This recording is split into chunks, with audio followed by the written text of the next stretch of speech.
उपस्थित सर्व मंडळींना प्रथम रामकृष्ण हरी. आणि सदर जो मी आता ज्याच्यावरती प्रवचन करणार आहे तो तुकाराम महाराजांचा अभंग आहे.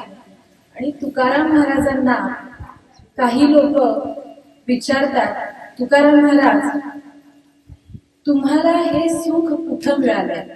त्याच्यावरती ते आपल्याला ओबी मधून सांगतात, सुखाचे व्यवहारी सुखलाभ झाला, आनंद कोंडला मागे पुढे, संगती पंगती देवास वेघडे, नित्या नित्य जोडे तेची साच, समर्थाचे घरी सकळ संपदा, समर्थाचे घरी सकळ संपदा, नाही तुटी कदा कासयाची, संगती पंगती देवास वेघडे, नित्या नित्य जोडे तेची साच, तुका म्हणे येथे लाभाची कोटी, तुका म्हणे येथे लाभाची कोटी, बहुआव कोटी समर्थाचे, संगती पंगती देवास वेघडे, नित्या नित्य जोडे तेची साच. प्रस्तुत अभंग रूपी निवडलेला जो मी अभंग आहे, जगद्वंद्य श्री श्रेष्ठ जगद्गुरु देहू निवासी असणारे जगद्गुरु तुकाराम महाराजांचा आहे. आणि ते वर्णन करताना असं म्हणतात की मी सुखाचा व्यवहार सुखाशी केला म्हणून मला सुखाचा लाभ झाला, तर तुम्ही सुद्धा सुखाचा लाभ करून घ्या.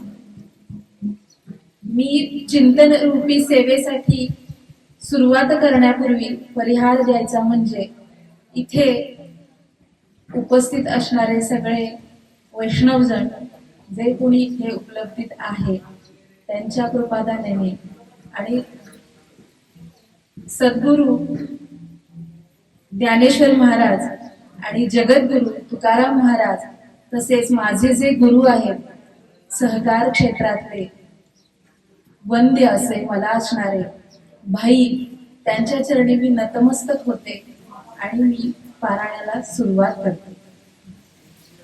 तुकाराम महाराज वर्णन करताना असं म्हणतात की मी सुखाचा व्यवहार सुखाशी केला म्हणून मला सुखाचा लाभ झाला. तर काही जणांनी विचारलं, महाराज सुखाचा लाभ झाला म्हणजे नक्की काय झालं? तर ते म्हणाले, मी सुखाचा लाभ झाला म्हणून मला इतका आनंद मिळाला की तो मला माझ्या आयुष्यात कोंडून कोंडून भरावा लागला. काहीने विचारलं, आनंद झाला, एवढा आनंद तुम्हाला का झाला? तर तुकाराम महाराज म्हणतात, मला एवढा आनंद होण्याच्या मागचं कारण म्हणजे मला संगत सुद्धा देवाचीच मिळाली आणि पंगत सुद्धा देवाचीच मिळाली म्हणून मला इतका आनंद झाला. मग काहीने विचारलं, महाराज ही जी पंगत आहे, ही जी संगत आहे ती किती दिवसाची मिळाली?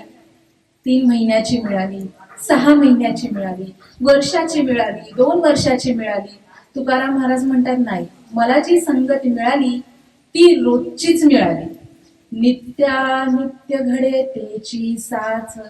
मग तुकाराम महाराजांना असं विचारलं की महाराज जी तुम्हाला संगत मिळाली, ज्या देवाची संगत मिळाली त्या तुमच्या परमेश्वराच्या जवळ कशाची कमी आहे का?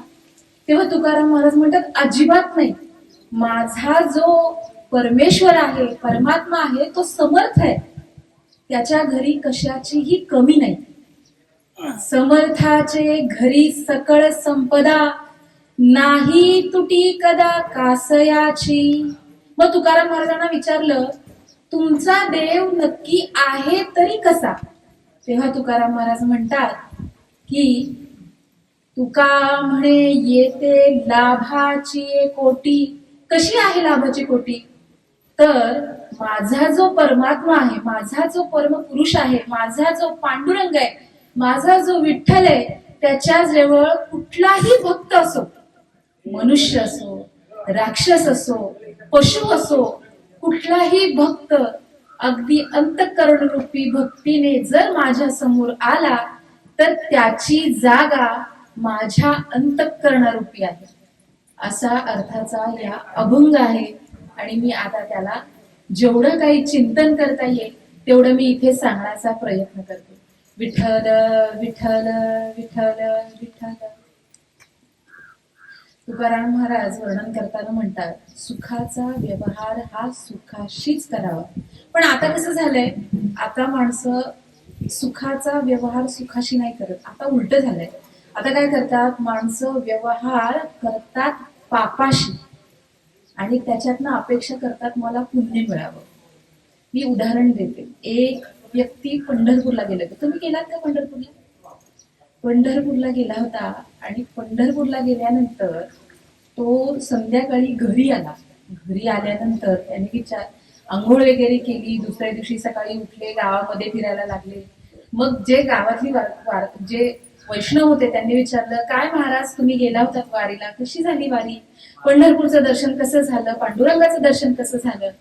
तेव्हा त्यांनी असं सांगितलं, मी पंढरपूरला गेलो, चंद्रभागेत आंघोळ केली, फुकट आंघोळ नाही केली, 10 पैसे चंद्रभागेत टाकले आणि मी पुढे गेलो, पांडुरंगाचं दर्शन केलं आणि मग सगळं छान फिरलो आणि घरी आलो.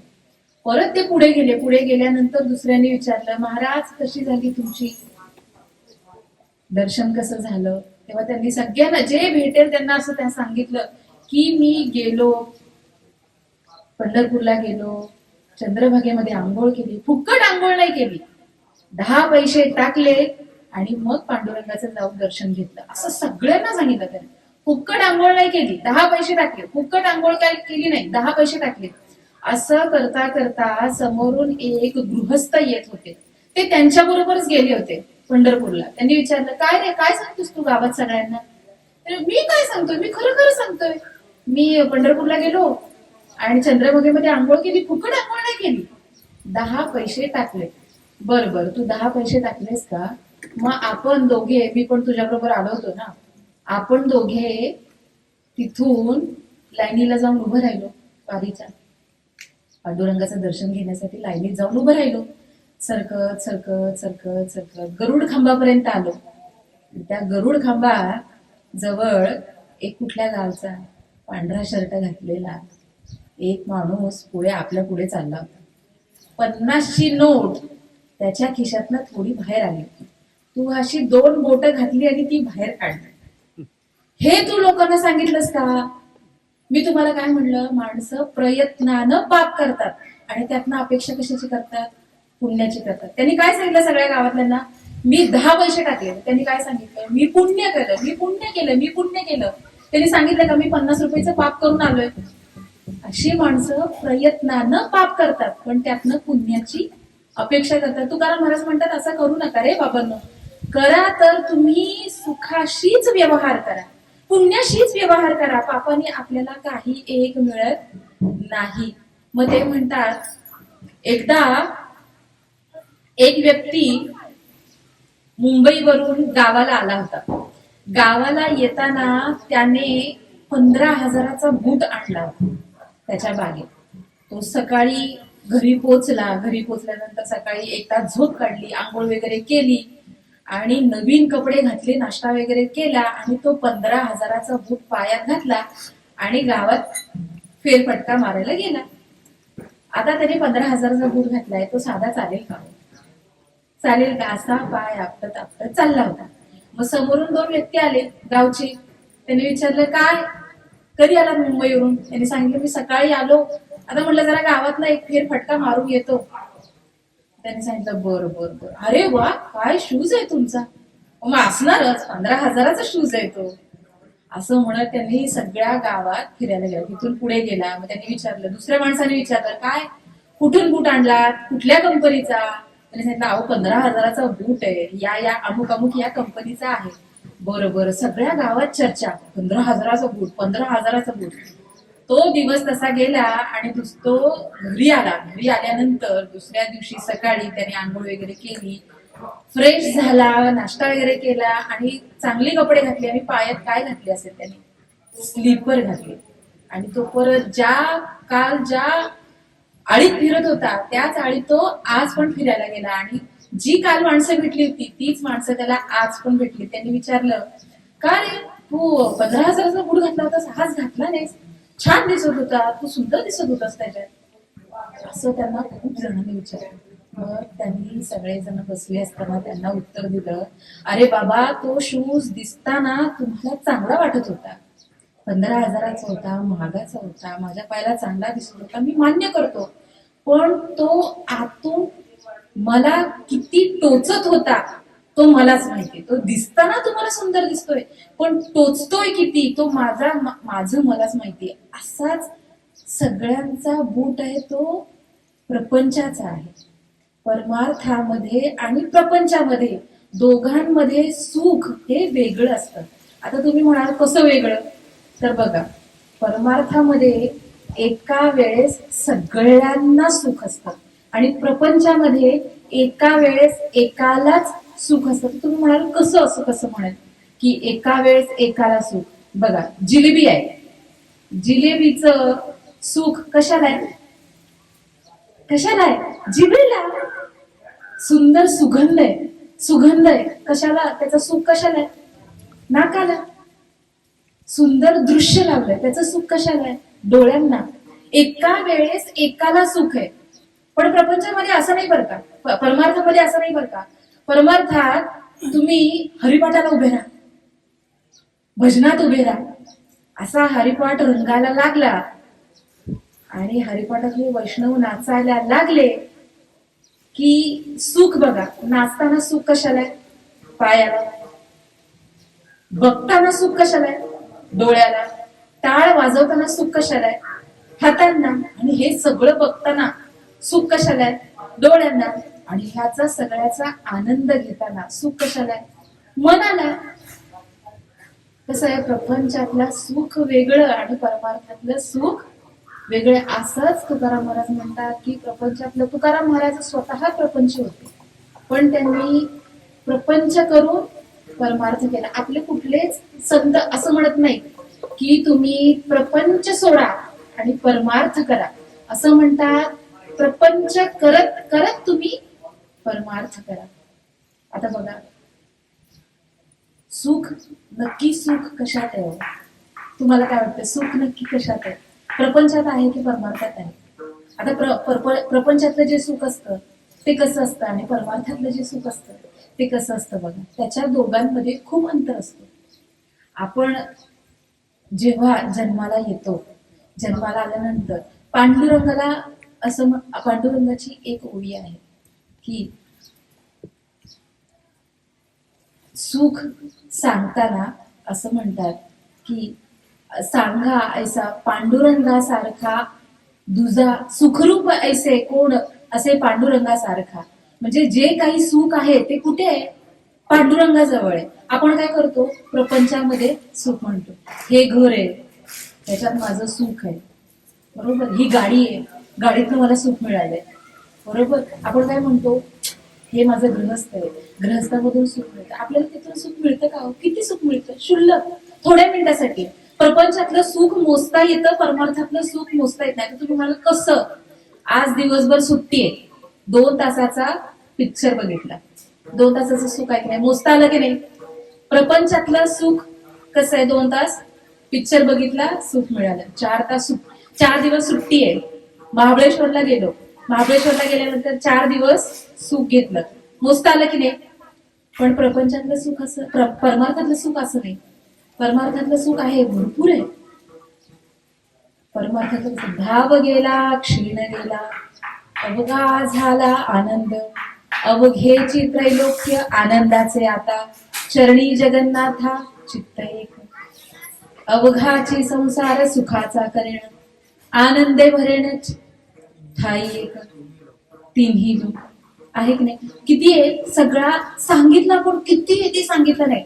प्रपंचामध्ये जो सुख असतं ना ते आपल्याला सांगता येतं, 2 तास आहे, 4 तास आहे, दिवसाचं आहे, 4 दिवसाचं आहे. पण हे सांगता येतं का प्रपंचातलं सुख, परमार्थातलं सुख सांगता येतं का, नाही सांगता येत. इतकं दिलंय पांडुरंगाने, इतकं दिलंय की ते आपल्याला मोजमाप करताच येत नाही. हे सगळं कुठे बघा, कुठे आहे हे सुख, पांडुरंगाचरणी आपला जेव्हा जन्म आपला जेव्हा जन्म होतो, जन्म झाल्यानंतर आपण जेव्हा मोठे होतो, आपल्याला जेव्हा परमार्थ मिळतो, तेव्हा खरं आपल्याला सुख मिळतं. तेव्हा खरं आपल्याला सुखाची जाणीव होते.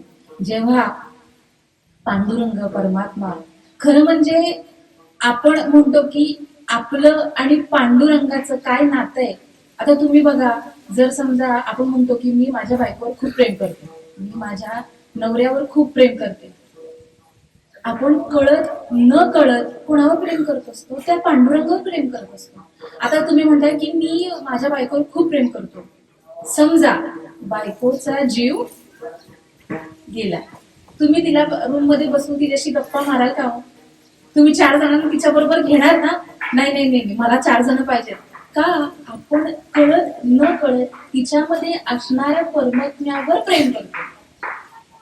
आणि मला खरं म्हणजे हे सांगायचं होतं की आज माझं एवढं भाग्य आहे की मला आज एकादशीच्या दिवशी पारायण मिळालं. एकादश हा दिवस खूप मोठा आहे.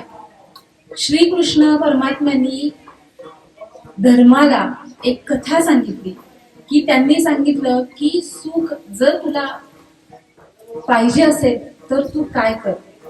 तेव्हा श्रीकृष्ण भगवान सांगत होते की एकदा श्रीराम त्यांच्या गुरुजवळ बसले होते. त्यांनी विचारलं की श्रीरामाने विचारलं, हे गुरुदेव, मला माझ्या आयुष्यामध्ये सुख मिळावं याच्यासाठी तुम्ही कुठलं तरी व्रत सांगा.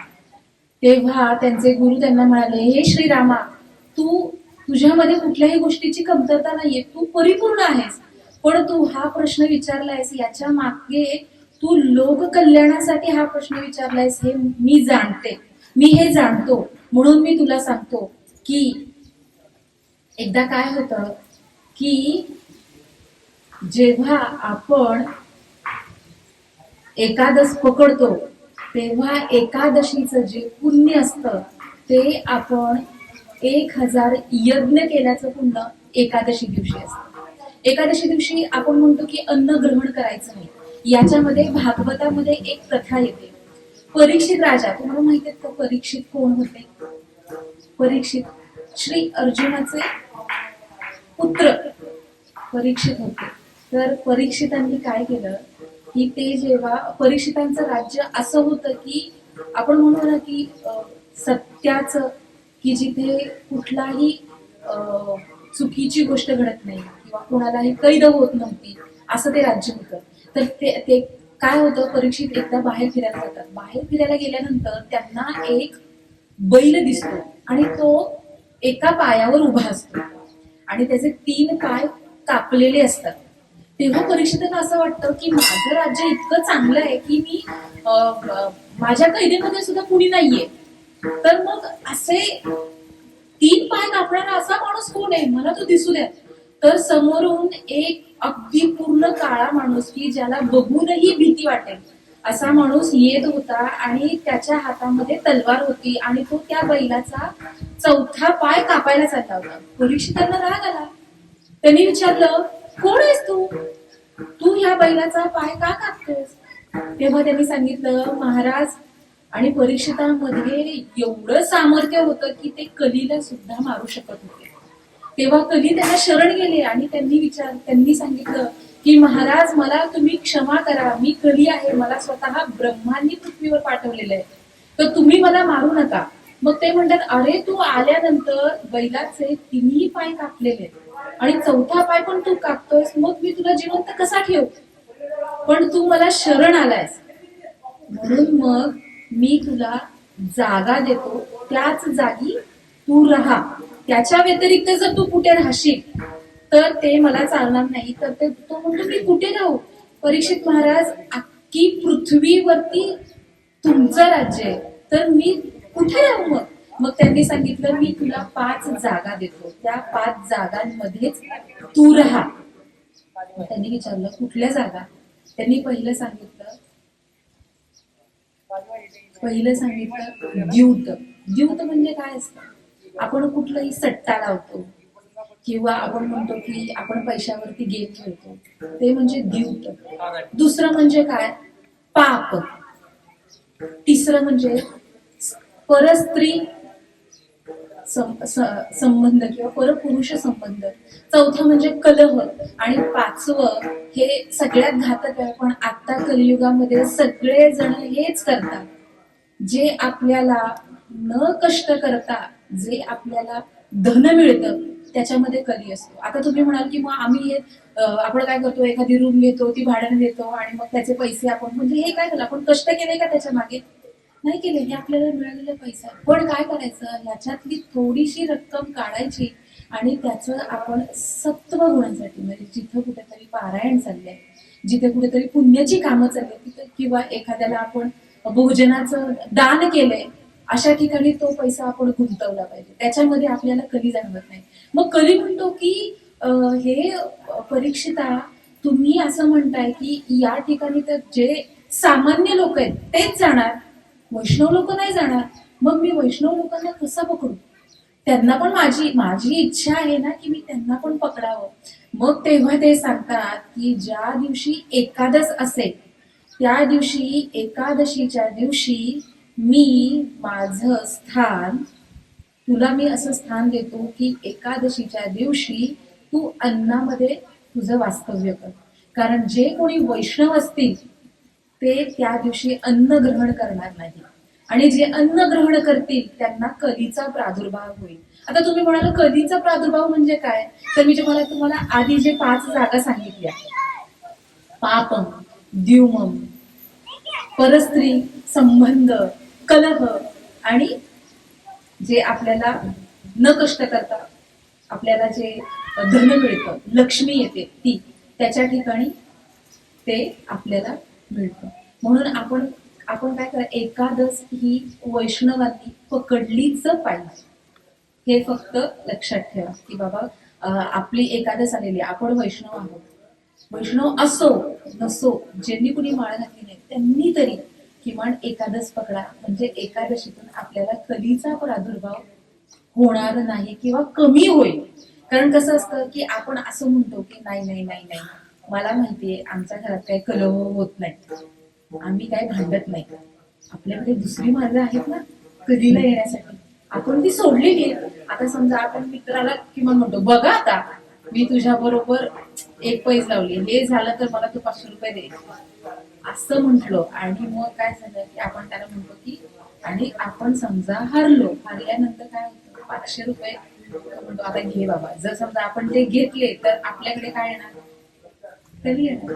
म्हणून शक्यतो कलीला आपल्याकडे यायचं नाही असाच मनामध्ये ठरवा, आणि मग पुढे तसं चाला. तेव्हा तुकाराम महाराज म्हणतात की तुम्ही असा प्रयत्न करा की तुम्ही सुखाचा व्यवहार सुखाशी करा, कारण मी केलाय, सुखाचा व्यवहार मी सुखाशी केलाय, त्यामुळे मला सुखाचा लाभ झालाय. आता कसं आहे की माणसं इतकं लोकांच्या मनामध्ये इतकं, मी तुम्हाला काय म्हटलं की माणसं प्रयत्नानं पाप करतात आणि त्यातनं अपेक्षा मात्र कशाची करतात, पुण्याची करतात. आता इतकं इतकं उलट झालंय की शेजारच्यानं जरी गाडी घेतली तरी आपल्याला वाईट वाटतं. आपण जर मोठे होत, आपण जर, काही लोक असतात की ती मोठे होत, अभ्यास करतात, मोठे होतात, शिक्षण घेतात, काही जागेवरती पोचतात, आणि जी दुष्ट नीतीवाली माणसं आहेत, दुष्टनीती इतकी पसरत चालली आहे की जी दुष्टनीतीवाली माणसं आहेत ती काय करतात, आपण स्वतः अभ्यास करत नाहीत, आपण स्वतः कष्ट करत नाहीत, आपण स्वतः शिक्षण घेत नाहीत, आपण मोठे होत नाहीत, तर काय करतो, त्यांचे पाय कापतात आणि त्यांना काय करतात, आपल्या बरोबर आणतात. नाही, तुकाराम महाराज म्हणतात असं तुम्ही कधीच करू नका. मी व्यवहार सुखाशी केलाय म्हणून मी आज इथे आहे. तुकाराम महाराज म्हणतात मला संगत आणि पंगत ही दोन्ही सुद्धा कोणाची मिळाली, पांडुरंगाची मिळाली, म्हणून मी खुश आहे. आता तुम्हाला मी एक उदाहरण सांगते की आपण जर सुखाशी व्यवहार केला तर आपल्याला सुख मिळतं, आणि जर समजा आपण दुःखाशी व्यवहार केला तर आपल्याला दुःख मिळतं. एकदा साधू डोळे झाकून बसले होते तपश्चर्येला, आणि कैकई लहान होती, आणि खेळत खेळत खेळत तिने काय केलं, जाऊन साधूंच्या गालाला काळा टिळा लावला. साधू तपश्चर्येतनं बाहेर आले आणि म्हणाले, कैकई तू माझ्या गाळाला काळा टिळा लावलायस, मी तुला श्राप देतो की तुझ्या आयुष्याला कलंक लागेल. आपण कधी कैकईचं नाव घेतो का हो? कधीतरी घेतो का? तिने काय केलं होतं? तिने कोणाबरोबर कशाचा व्यवहार केला होता? दुःखाचा व्यवहार केला. ती लहान होती तरी तिने व्यवहार कोणाचा केला होता? दुःखाशी केला होता. म्हणून तिला काय मिळालं? आयुष्यभर काय मिळालं? दुःख मिळालं. आता कसं असतं, आपण व्यवहार सुखाशी केला तर आपल्याला सुखी मिळतं. द्रौपदी एकदा नदीवरती आंघोळ करायला गेली होती जुन्या काळामध्ये. तेव्हा एक वृद्ध होते, ते वृद्ध आंघोळीला गेले होते. आंघोळीला गेल्यावर त्यांची लंगोट सुटली आणि ते देवाचा धावा करू लागले, हे देवा, हे परमेश्वरा, मला वाचव, मला सगळेजण लोक बघून हसतील, मी कसा पाण्याच्या बाहेर येऊ. तेव्हा कर्म धर्म संयोगानं तिथं द्रौपदी आली आणि द्रौपदीने विचारलं, बाबा तुम्ही का का एवढे अस्वस्थ आहात, काय झालंय तुम्हाला? तेव्हा द्रौपदीला ते म्हणाले, मुली तू माझ्या जवळ येऊ नको, तुला लोक हसतील. ते म्हणतात, ती द्रौपदी म्हणते, तुम्ही मला मुलगी पण म्हणता आणि तुम्ही मला जा पण म्हणता. जर तुम्ही मला मुलगी म्हणलं असेल तर तुमच्या मनामध्ये काय दुःख आहे ते तुम्ही मला सांगा. तेव्हा ते म्हणतात, मी आंघोळ केली आणि आंघोळी करता करता माझी लंगोट सुटली. तेव्हा द्रौपदीने कुठलाही विचार न करता अंगावरचा शालू फाडला आणि तो कोणाला दिला? त्या गृहस्थांना दिला. ज्या वेळेस द्रौपदीवरती वेळ आली, दुःशासनाने तिच्या वस्त्राला हात घातला, तेव्हा स्वतः परमेश्वराला साडी होऊन यावं लागलं. तिने व्यवहार कोणाशी केला होता? सुखाशी केला होता ना. म्हणून तिला काय मिळालं?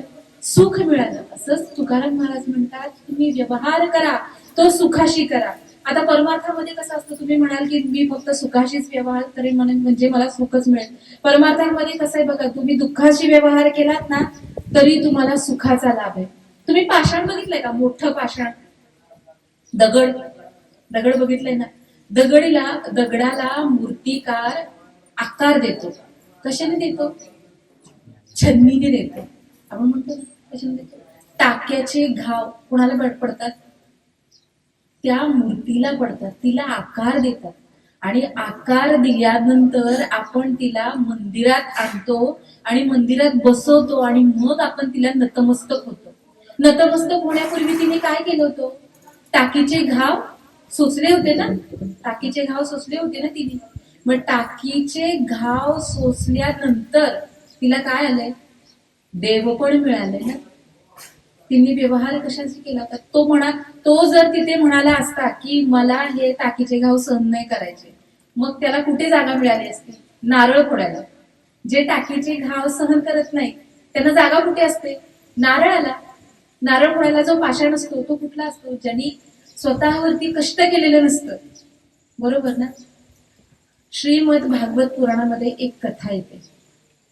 एक स्वयंभू मनू, तुम्हाला माहिती आहे का स्वयंभू मनू आणि त्यांची पत्नी शतरूपा, हे दोघ जण पती पत्नी असतात. त्यांना 2 मुलं असतात. एक प्रियव्रत नावाचा मुलगा असतो आणि दुसरा असतो उत्तनपाद. उत्तनपाद आहे, त्याला 2 पत्नी असतात. त्या 2 पत्न्यांची नावं, एकीचं नाव सुरुची आणि एकीचं नाव सुनीती.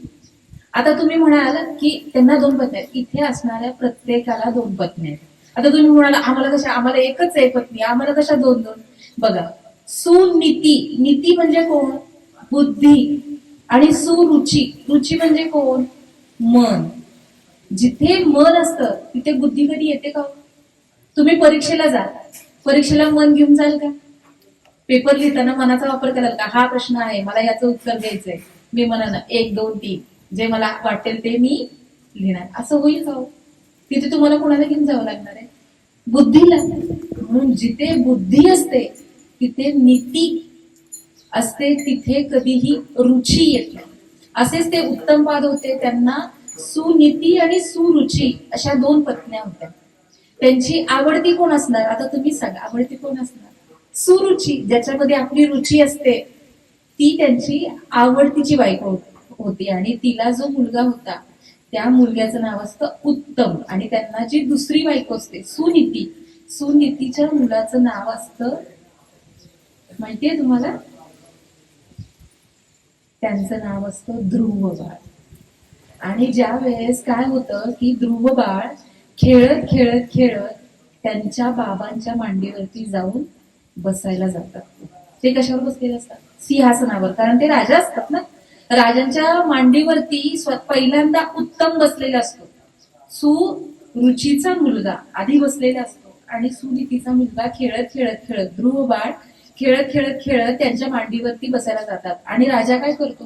तो त्यांच्या आवडीच्या पत्नीचा मुलगा नसतो म्हणून ते त्याला घेत नाही.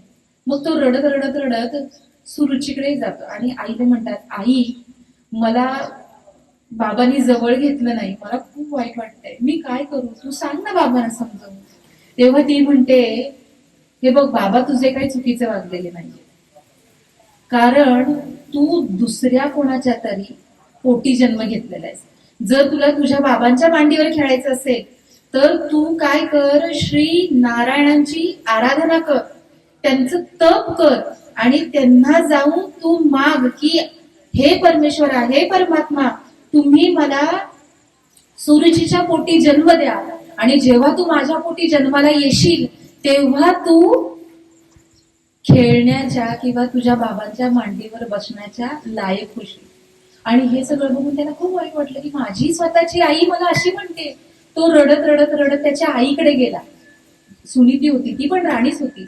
तिथे पहिले कक्ष असायचे आणि तिथे असणाऱ्या सेवकांकडून तिला सगळी हकीकत कळते की काय घडले आणि काय नाही घडले. आणि ध्रुव बाळ तिथे रडत जातात आणि रडत गेल्यानंतर ते आई तिला म्हणते, का बाळा तू का रडतोयस? तेव्हा त्यांनी सांगितलं असा असा प्रकार घडला. मग ती म्हणते, तू रडू नकोस, तू रडू नकोस. मग तो म्हणतो, मला स्वतः माझे बाबा माझे नाहीत का?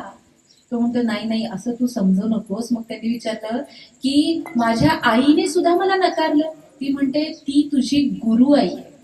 ती गुरु आई कशी काय? तिने तर मला नाकारलं. ती म्हणाली की तू माझ्या पोटी घे, जन्माला आल्यानंतरच मग तुला बाबांच्या मांडीवर बसता येईल. ते म्हणाले की कधीही श्रवण करणाऱ्या व्यक्तीने कसं असावं. आता तुम्ही प्रवचनाला बसताय, मग ह्याच्यातून तुम्ही कुठली चांगली गोष्ट घ्यायची हो? जी गोष्ट आपल्याला आपल्या आयुष्यात पुढे उपयोगी पडेल तीच गोष्ट घ्यायची. तिने काय सांगितलं? ध्रुव बाळाला सांगितलं, तिने तुला काय सांगितलं? तुला काय सांगितलं? तू जाऊन नारायणांची पूजा कर, त्यांची आराधना कर, त्यांचं तप कर आणि त्यांना तू प्रसन्न करून घे. बाकीचं काय सांगितलं ना ते लक्षात आणू नकोस. मग तो म्हणतो, आई तू जसं म्हणशील तसं मी करेन. आणि असं करून ती म्हणते, जाताना मात्र तू तुझ्या गुरु आईच्या चरणाला वंदन कर आणि तू जा. मग तो चरणाला वंदन करतो आणि जातो. गेल्यानंतर तो रानावनात फिरत असतो. ध्रुव असतात ते रानावनात फिरत असतात. फिरत असल्यानंतर ते खूप थकतात आणि झाडाच्या खाली बसतात. झाडाच्या खाली बसल्यानंतर त्यांना असं वाटतं, आता मी काय करणार? तेव्हा एक व्यक्ती त्यांच्या मागे उभे राहतात आणि त्यांच्या डोक्यावरून प्रेमाने हात फिरवतात आणि ते वळून बघतात, कोण आहे माझ्या मागे एवढा जो प्रेमाने माझ्या अंगावरून हात फिरवतोय? तर ते नारद मुनी असतात. आणि नारद त्यांना म्हणतात की अरे ध्रुव बाळा, तू 5 वर्षाचा आहेस आणि तू एवढ्या रानावनात एकटा का फिरतोयस? इथं किती श्वापद आहेत, मोठे मोठे हिंस प्राणी आहेत, ते तुला खातील. तू लहान आहेस, तू घरी जा, तू इथं का फिरतोयस?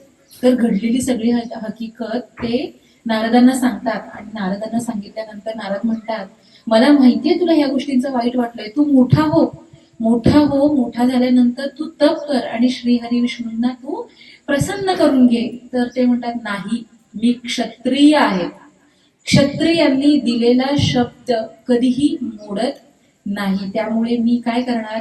मी तप करणार. पण मला माहिती नाही मी श्रीहरी विष्णूंना कसा प्रसन्न करून घेऊ. ते म्हणतात की जेव्हा आपल्याला गुरुची प्राप्ती होते तेव्हा आपल्याला श्रीहरी विष्णू अवघड नाहीये, भेटणं अवघड नाहीये. आता तुम्ही भेटलाय म्हणजे मला श्रीहरी विष्णू भेटणार. मग ते म्हणतात, असं म्हणतात, ज्ञानेश्वरांनी माऊली सांगितलं, श्री गुरु सारिखा असता पाठी राखा, इतरांचा लेखा कोण करे. जर श्री गुरु आपल्या जर पाठीमागे असेल तर दुसऱ्या कोणाचीही आपल्याला गरजच नाही, कारण ते स्वतः आपल्याला इतकं उत्तम बनवतात की आपल्याला स्वतः श्री हरी विष्णू भेटायला येतात. तेव्हा श्रीकृष्ण आहेत, श्रीकृष्णांनी श्रीमद भगवद्गीतेमध्ये अर्जुनांना सांगितलं, तेषामहं तपो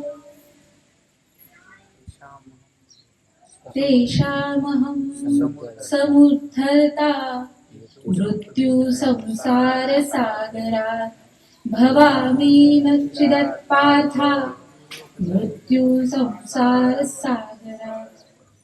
ते काय म्हणतात की या भवसागरामध्ये, या जन्म, श्रीकृष्ण भगवान अर्जुनांना सांगतात की जे माझे भक्त आहेत ते भक्त इथे जन्माला आल्यानंतर जन्मरूपी जे माझे भक्त आहेत त्यांनी जर चित्त माझ्या ठिकाणी अर्पण केलं तर मी त्यांची या संसाररूपी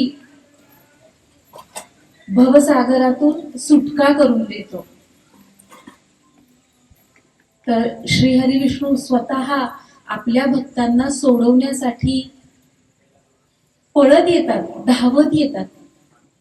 एकदा त्याच्यानंतर मग ते जेव्हा सांगतात, नारद मुनी सांगतात, तुला मी एक मंत्र देतो, त्या मंत्राची तू आराधना कर आणि तू भगवान विष्णूंना प्रसन्न करून घे.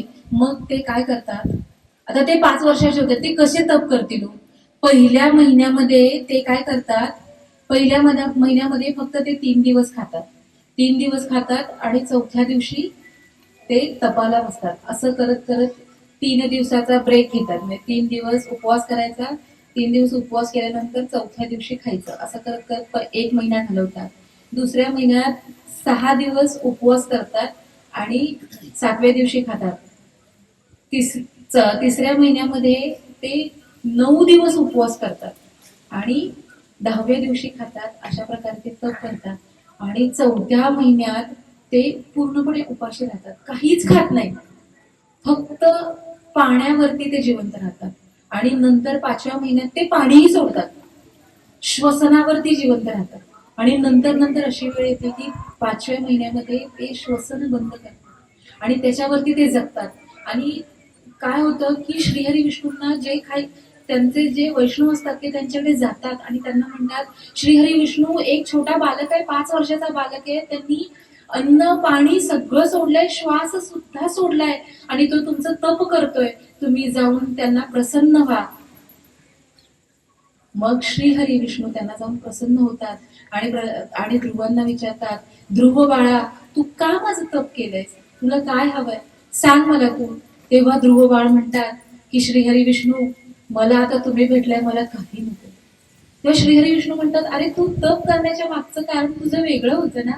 तेव्हा ध्रुव बाळ म्हणतात की श्रीहरी विष्णू, तुम्ही मला दिसलात आणि मला कशाची अपेक्षा नाहीये, तुम्ही मला भेटलात, मला सगळं काही भेटलं. ध्रुव बाळाने कशाची केला होता, कशाशी त्यांनी व्यवहार केला होता, दुःखाशी व्यवहार केला होता की त्यांनी सुखाशी व्यवहार केला होता, दुःखाशी व्यवहार केला होता, पण त्याला सुखाची प्राप्ती झाली ना. म्हणून असंच तुकाराम महाराज तेच म्हणतात की तुम्ही सुखाशी व्यवहार करा म्हणजे तुम्हाला सुखाचा लाभ होईल. तेव्हा तुकाराम महाराज म्हणतात की मला संगत आणि पंगत दोन्ही सुद्धा कोणाची मिळाली, देवाची मिळाली. संगत आयुष्यामध्ये खूप महत्वाची असते. आता तुम्ही म्हणाल, हे खूप महत्वाचं वाक्य आहे की संगत हे माणसाच्या आयुष्याची दिशाही घडवते आणि दशाही लावते, ही संगत असते. म्हणजे माणूस घडवते ही संगत आणि बिघडवते ही संगत. आता तुम्ही म्हणाल कसं काय, आता आजकालची तरुण पिढी आहे ती काय म्हणतात, नाही नाही नाही नाही, माझ्या बरोबरचा मित्र आहे. आई वडिलांना माहिती असतं की तुझ्या बरोबरचा जो मित्र आहे ना तो वाईट आहे, त्याची वाईट संगत आहे, तू त्याची वाईट संगत धरू नको. आपण त्याचा ऐकतो का. ज्ञानेश्वर माऊलींनी सांगितलंय, जैसा स्वभाव माय बापाचा, आपत्य बोले बोबडी वाचा, तरी अधिकच तयाचा संतोष असेल. आई बाबा कसेही बाळ आपलं कसंही असू देत, तरी सुद्धा त्याच्यावरती जीवापाड प्रेम करतात. त्यांना माहिती असतं की माझ्या मुलाचं हित कशात आहे. पण आपण काय म्हणतो, नाही नाही मला सगळं कळतं, मला तुम्ही सांगू नका. मी काय करणार, मला जो माझा जरी वाईट मित्र असेल तरी मी काय त्याच्याबरोबर त्याचे गुण मी घेणार नाही, मी त्याच्याबरोबर फक्त राहणार. संगत ही खूप महत्वाची असते बघा.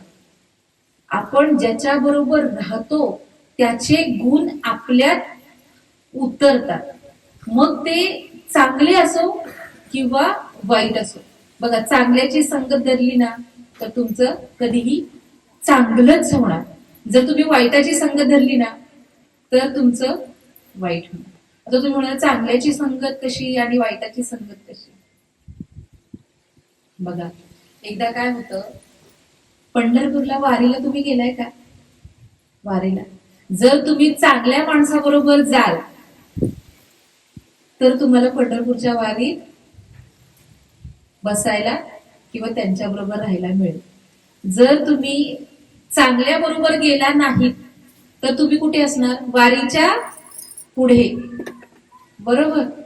चांगल्याची संगत किती महत्वाची असते, नाहीतर मग शेवटपर्यंत ह्याची आणि वारीची भेट नाही. भेट कधी होणार? संध्याकाळी टपरीवर चहा प्यायला. बरोबर की नाही? म्हणून संगत ही कोणाची असावी? चांगल्याशी असावी. ज्ञानेश्वर माऊलींनी सांगितले. काय सांगितलं संगतीबद्दल? सांगा. हरिपाठातले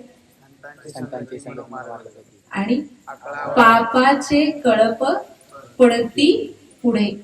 मग जे पापी असतात ते चांगल्या संगतीबरोबर असतात का? नसतात. ते कधीही कोणाबरोबर असतात? कळप कुठे असतात? पुढे असतात. मग ते वारीमध्ये असतील का? वारीची आणि त्यांची गाठभेट होईल का? नाही भेटणार, कधीच नाही होणार. एकदा गंगाराम मवाळ नावाचे एक व्यक्ती होते. त्यांची गाय चुकली होती, म्हैस चुकली होती. तर म्हैस शोधत शोधत शोधत ते भंडारा डोंगऱ्यावर गेले. भंडारा डोंगऱ्यावरती गेले होते. तिथे तुकाराम महाराजांचं नामचिंतन चालू होतं. त्यांचं आपलं विठ्ठल विठ्ठल विठ्ठल, रामकृष्ण हरी रामकृष्ण हरी रामकृष्ण हरी. आणि तिथे गंगाराम मवाळ गेले आणि गंगाराम मवाळांनी त्यांना विचारलं, महाराज तुम्ही इथे म्हैस बघितली का हो? तुकाराम महाराज म्हणाले, अरे भल्या गृहस्था, मला जर म्हैसच बघायची असती तर देहूच्या पाणवठ्यावरती काही कमी आहेत का म्हशी? मी इथं आलो असतो का?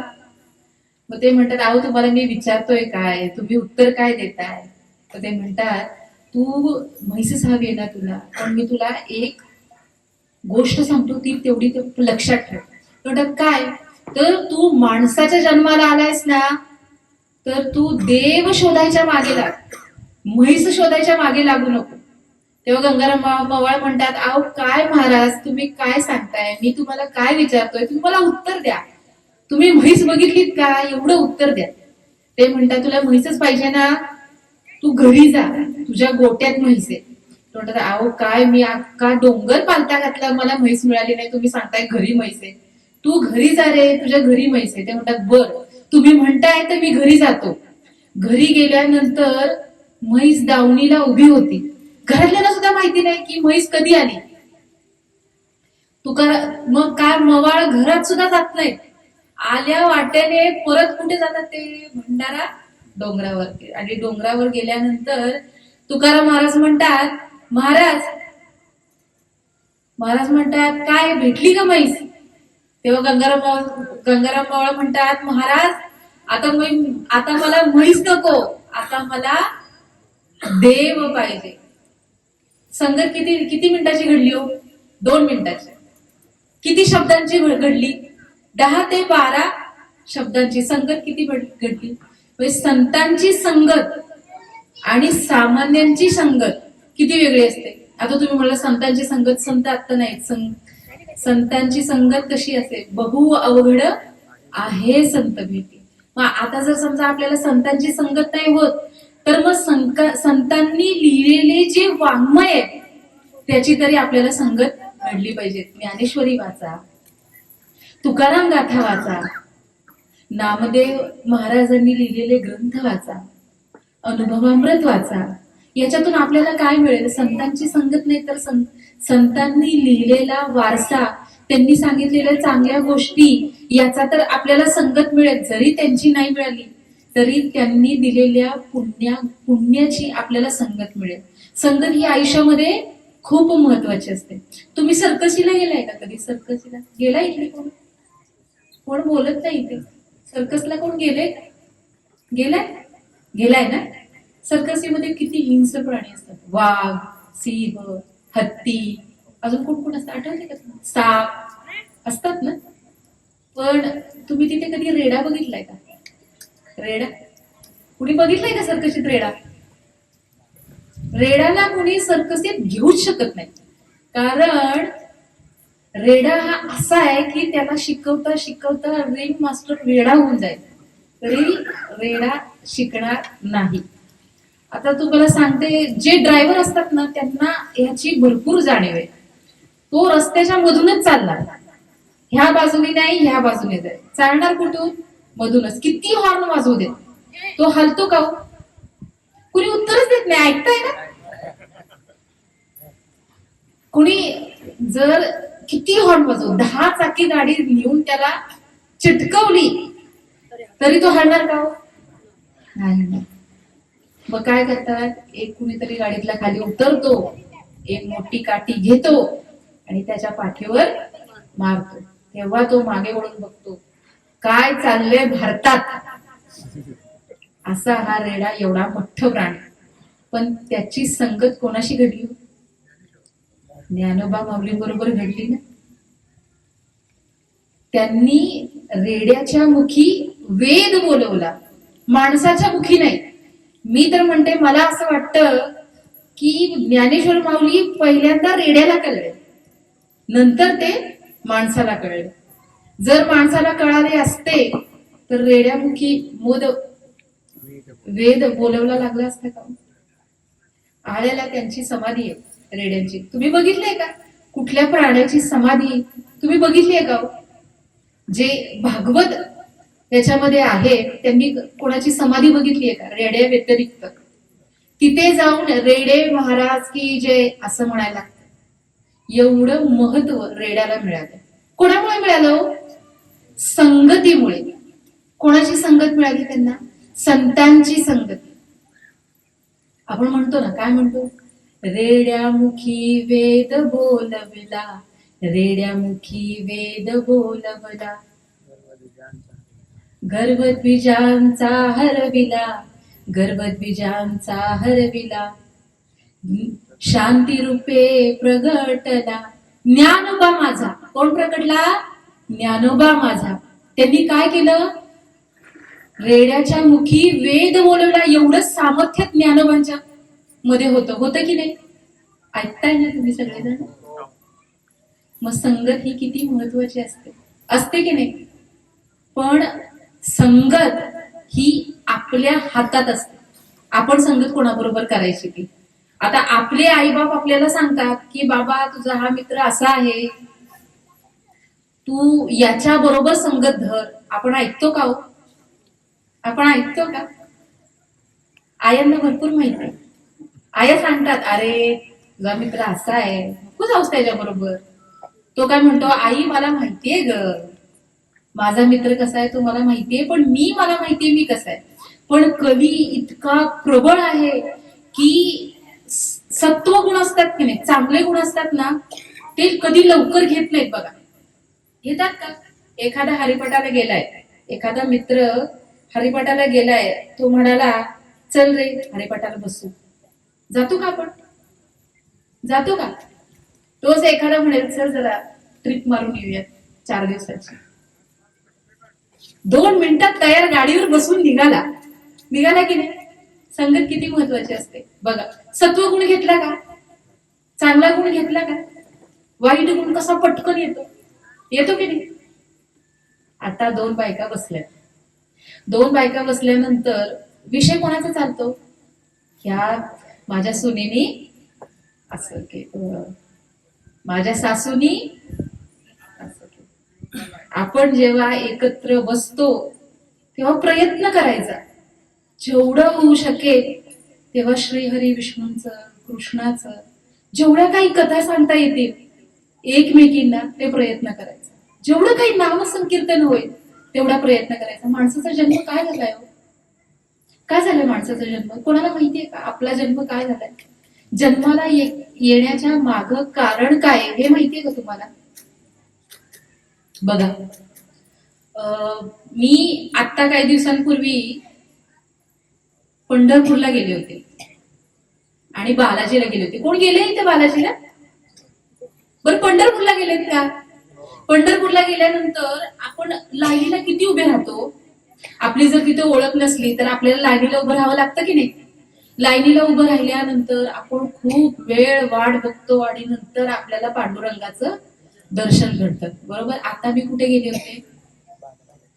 बालाजीला गेले होते. ऐकताय बालाजीला गेले होते. बालाजीला गेलो होतो आम्ही. 4 तास लाईनीला थांबलो होतो आणि 4 तासानंतर काय झालं? 4 तासानंतर आम्हाला बालाजीचं दर्शन घडलं. आता तुम्ही विचार करा, असंच देवाने केले. देवाने काय, आणि 4 तास आम्ही दर्शन करत होतो आणि जे व्हीआयपी असतात ना, व्हीआयपी काय करतात? आपल्याला थांबवतात. तुम्ही थांबा, ह्यांना दर्शन घेऊ द्या. हे व्हीआयपी आहेत, ह्यांना दर्शन घेऊ द्या. तसंच आहे आपला मानव जन्म हा असाच आहे. परमपुरुष तो परमात्मा आपल्या समोर बसलाय. 84 लक्ष योनी आपल्या समोर, पांडुरंगासमोर, परमात्मा समोर उभे आहेत आणि त्यांनी काय केलंय? आपल्याला व्हीआयपी बनवले. हे फक्त जन्मभर लक्षात ठेवा. आपण कोण आहोत? व्हीआयपी आहोत. का? म्हणून परमेश्वरांनी सांगितलं, तू मनुष्य रूप घे आणि मला प्राप्त कर. म्हणजे काय होईल? तुला मी प्राप्त होईल. पशु बोलू शकतात का? कोणी ऐकते का इथे? पशु बोलू शकतात का? प्राणी बोलू शकतात का? नामस्मरण करू शकतात का? पांडुरंगाला बोलवू शकतात का? सुख दुःख सांगू शकतात का? नाही सांगू शकत ना. कोण सांगू शकतं? माणूस ना. मग कधीही दुःख असो सुख असो आपण कोणाला हाक मारली पाहिजे? आपण काय करतो? आपण म्हणतो नाही, मला दुःख आलंय, माझा भाऊ मला तारेल, माझे बाबा मला तारतील, माझी बायको मला तारेल, ती माझी सेवा करेल. तारणारा कोण आहे हो? कोण आहे? भगवद्गीतेमध्ये एक कथा येते गजची. एक गज होते. एवढा मोठा हत्ती होता. तो पूर्ण सफेद रंगाचा हत्ती होता. आणि काय होतं म्हणजे तो सगळ्यांचा राजा होता. आणि राजा होता तर तो एका वनामध्ये फिरत होता. त्रिकुट नावाचा पर्वत होतं. त्या पर्वताच्या पायाला सरोवर होतं. त्या सरोवरात गज आणि त्याच्या पत्नी आणि त्यांची मुलं तिथं आंघोळीला गेले होते. आंघोळीला गेल्यानंतर ते सगळेजण तिथे आंघोळ करत होते, मजा करत होते. आणि तिथे पाण्यामध्ये एक मकर होता. मकर म्हणजे माहितीये का तुम्हाला? तो काय करतो? हत्तीचा पाय पकडतो. आणि हत्तीचा पाय पकडल्यानंतर तो स्वतः इतका बलवान असतो की तो लढायला सुरुवात करतो मकर बरोबर, मगरी बरोबर लढायला सुरुवात करतो. मग काय होतं? ते हजारो वर्ष जातात. लढत हजारो वर्ष जातात. तो शेवटी थकतो आणि तो म्हणतो, अरे माझ्या भावांनो मला वाचवा. जे त्याच्याबरोबर हत्ती आलेले असतात ना त्यांना सांगतो की तुम्ही मला वाचवा. हत्ती कुणी पुढे येत नाही की त्यांनी मला पकडलं तर मी नाही वाचवू शकत. त्याच्या बायकोला म्हणतो की मी तुला आयुष्यातलं सगळं प्रेम दिलं, संपत्ती दिली ना हो? आपल्या बायकोला आपण संपत्ती दिली ना? संपत्ती दिली आणि काय दिलं? प्रेम दिलं ना, सुख दिलं ना. तू मला वाचव. पत्नी पुढे येते का हो? नाही येत. मुलांना हाक मारतात, मी तुमच्यासाठी सगळं करून ठेवलंय. आपण काय म्हणतो? मी तुमच्यासाठी सगळं करून ठेवलंय, पुढची सगळी सोय करून ठेवलीये. पैसा साठवून ठेवलाय ना? पोरासाठी पैसा कुणी साठवलाय का? पैसा साठवलाय, घर बांधून ठेवले, जमीन घेऊन ठेवलीये, खोल्या घेऊन ठेवल्या आहेत मुंबईला, पुण्याला, सगळी सोय करून ठेवलीये ना. तुम्ही मला वाचवा. मग काय होतं, कुणी पुढे येतं का? नाही येत. तो पूर्ण पुढतो, एवढी सोड राहते फक्त. तेव्हा त्याला आठवतं, आता मला तारणारा कुणीही नाही. कोण तारू शकतो? फक्त परमात्मा तारू शकतो. मग आपल्यावरती जेव्हा वेळ येते तेव्हा आपण कोणाला हाक मारली पाहिजे? त्या परमपुरुषाला. आहेत परमेश्वराने आपल्याला साथ देण्यासाठी सगळ्यांची सोय करून ठेवली. भाऊ आहे, बाबा आहे, आई आहे, बायको आहे, मुलं आहेत, सगळी आहेत. पण आपण काय केलं पाहिजे? सगळ्यांना हाक मारायच्या आधी कोणाला हाक मारली पाहिजे? जेव्हा आपण त्याला हाक मारू तेव्हा आपल्या बाबांमध्ये असणारा परमपुरुष धावून येतो की नाही? स्वतः माऊली सांगतात. काय सांगतात? किंबहुना धनुर्धरा मूर्तीचा मेळावा, किंबहुना धनुर्धरा मूर्तीचा मेळावा करुणी संसारा त्यांच्या गावात धावत आलो. काय झालं? प्रत्येकाच्या गावात एक देव आहे की नाही? कशासाठी आहे? आपल्याला तारून नेण्यासाठी. बरोबर ना? प्रत्येकाच्या हृदयामध्ये कोण आहे? परमपुरुष आहे ना. प्रत्येकामध्ये तुम्ही त्या परमपुरुषाला बघा. आपण काय करतो? समजा एखाद्याचा कलह चाललाय, आपण विचार करतो का की त्याच्यामध्ये आतमध्ये कोण आहे? असा विचार करतो का? नाही केला पाहिजे. जर आपण असा विचार केला की समोरच्याच्या मध्ये देव आहे, जे तू काही बोलला असशील मी ते तुला क्षमा करतो आणि आपण भांडणं मिटूयात, असं होतं का हो कधी? म्हणून प्रत्येकाच्या शरीरामध्ये, प्रत्येकाच्या आतमध्ये आत्मा आहे, एवढं फक्त तुम्ही लक्षात ठेवा. बघा संतांची संगत किती महत्वाची आहे की नाही? पटतंय का तुम्हाला? ऐकताय का? तेव्हा ते म्हणतात, काही लोक म्हणतात की हो,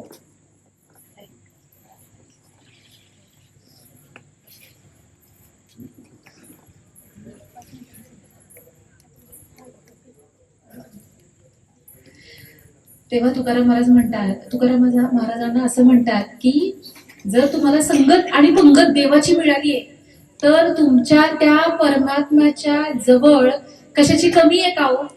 ते म्हणतात कशाची कमी आहे का? तेव्हा तुकाराम महाराज म्हणतात नाही, माझा जो परमात्मा आहे, माझा जो पांडुरंग आहे, माझा जो विठ्ठल आहे, तो समर्थ आहे. तो कोण आहे? समर्थ आहे. त्याला त्याच्याजवळ कशाचीही कमी नाहीये, असा माझा तो परमात्मा आहे. समर्थ म्हणजे काय तुम्हाला माहितीये का? समर्थ म्हणजे कोण? ज्याच्या जवळ पूर्णतः सगळं प्राप्त आहे आणि तो सगळ्यांना वाटून, ज्याच्याजवळ कशाची अपूर्णता नसते, तो म्हणजे समर्थ. ज्ञानेश्वर माऊली म्हणतात ना, माझी या भक्ता काय संसाराची चिंता, समर्थाची कांता कोरांना मागे. म्हणजे ज्ञानेश्वर माऊली म्हणतात की जो समर्थ आहे, जो राजा आहे, त्याची बायको कधी कोरांना मागेल का? कधी भीक मागेल का? असा तो समर्थ म्हणजे कोण? परमेश्वर आहे. असा माझा परमेश्वर आहे. आणि मग ते काही लोक विचारतात की तुकाराम महाराज, तुमचा जर परमात्मा इतका समर्थ आहे तर आहे तरी नक्की तुमचा परमात्मा कसा? तेव्हा त्या शेवटच्या चरणात सांगतात, तुका म्हणे येथे लाभाची कोटी. लाभाची कोटी कशी हो? मी तुम्हाला काय सांगितलं, लाभाची कोटी कशी आहे? की परमात्मा माझा असा आहे की त्याच्याजवळ कुठलाही भक्त येऊ. प्रल्हाद कोण होता? प्रल्हाद राक्षस. प्रल्हाद कोण होता? हिरण्यकश्यपूचा मुलगा होता ना प्रल्हाद. हिरण्यकश्यपू कोण होता? राक्षस. राक्षसाचा मुलगा कोण? प्रल्हाद.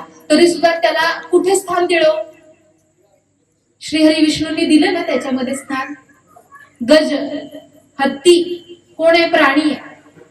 बरोबर की नाही? अशा कित्येक जणांना, कित्येक भक्तांना श्रीहरी विष्णूंनी विठ्ठलांनी त्यांच्या हृदयात स्थान दिलं. एवढा मोठा माझा परमात्मा आहे. आपण कोण आहोत? मनुष्य. जर राक्षसाला देव मिळू शकतो, जर पशुला देव मिळू शकतो, तर आपल्याला का नाही मिळू शकतो? आपल्याला मिळू शकतो ना? मिळू शकतो ना? काय केलं पाहिजे त्याच्यासाठी? नामस्मरण. दिवसातून जेवढं होईल तेवढं नामस्मरण. आपल्या गुरुकडून मिळालेलं कुठलंही एक आपल्याला जे मिळालेलं असेल गुरुमंत्र, त्याचं दिवसातून एकदा तरी जेवढं होईल तेवढं नामस्मरण करा. स्त्रियांनी जेवण बनवताना, आता तुम्ही म्हणाल अहो महाराज आम्हाला काय एवढा वेळ आहे का की आम्ही बसू आणि नामस्मरण करू? तुम्ही कुठलंही काम करा, जेवण बनवताना नामस्मरण करा, कपडे धुताना नामस्मरण करा, काहीही करा, नामस्मरण करा. आपण जन्माला आलोय त्याला प्राप्त करण्यासाठी आयुष्याच्या शेवटपर्यंत विसरू नका. नाहीतर द्विपद पशुसारखा आपला जन्म, आणि झाल्यानंतर परमेश्वरांनी विचारलं काय रे मी तुला जन्म दिला होता मला मिळवण्यासाठी, मला प्राप्त करण्यासाठी, मला प्राप्त केलंस का? उत्तर काय देणार? उत्तर काय देणार? देवा मी गेलो, अरे तूच मला संसार दिलास ना, तूच मला बायका दिलास, तूच मला पोरं दिलीस, तूच मला नवरा दिलास, मग मी कसा करणार? गृहस्थ जन्म हा गृहस्थ जो असतो की नाही, गृहस्थ तो साधूंपेक्षा श्रेष्ठ असतो. कारण साधूंना फक्त एका जागी बघून नामस्मरण करायचं असतं, पण गृहस्थ असतात त्यांना नवरा बायको घरदार सगळं सांभाळून काय करायचं असतं? नामस्मरण करायचं असतं. म्हणून देवाला सगळ्यात प्रिय कोण आहे? गृहस्थ. आपण संसारी माणसं. म्हणून काय करा? नामस्मरण करा. रामकृष्ण हरी.